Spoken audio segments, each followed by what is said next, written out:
I don't know about you, but I have left the doctor's office many times crying and feeling like, oh, it's all in my head and nobody cares.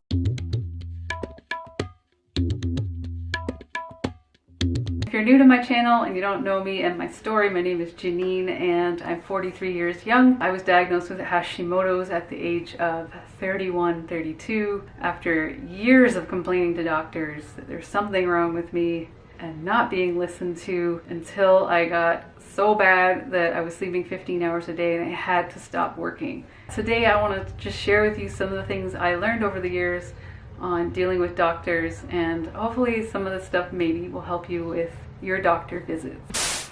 So one of the first things that helped me was to realize that my doctor is somebody that I hired. You're hiring them in some way, shape, or form, whether it's through your insurance company, through your government taxes.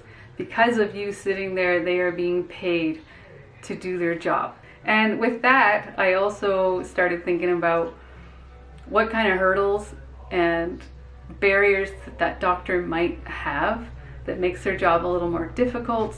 I recently met my new doctor. There's all these signs about all the rules and regulations and like how you can only talk about one thing at a time. All these rules and regulations that I have to put up with. But then I thought, how annoying that must be for the doctor.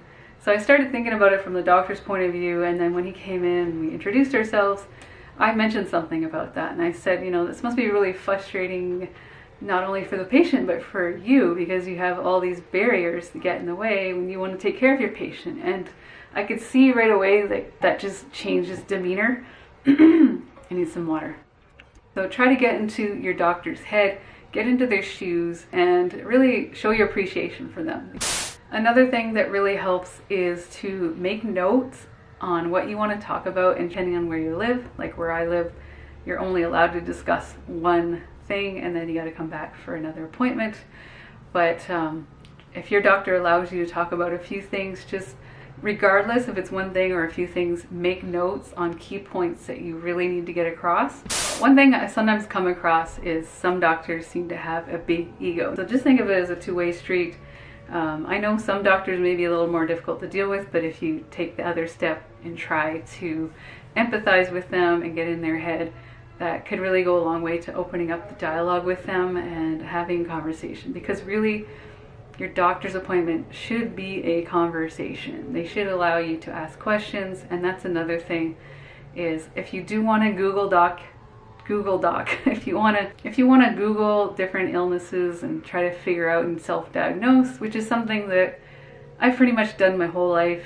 I remember when I was a kid reading the medical encyclopedia and knowing that I had strep throat before I even walked into the doctor's office, and coming in and saying, "Doctor, I have strep throat."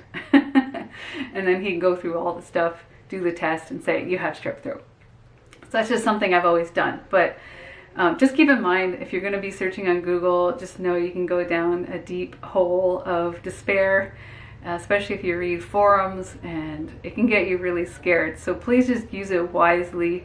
And when you approach your doctor, you can say, "Hey, I know Google's not like the best place to search this stuff, but I was worried about this. Can I ask you a few questions about it?" See if they'll open a dialogue with you.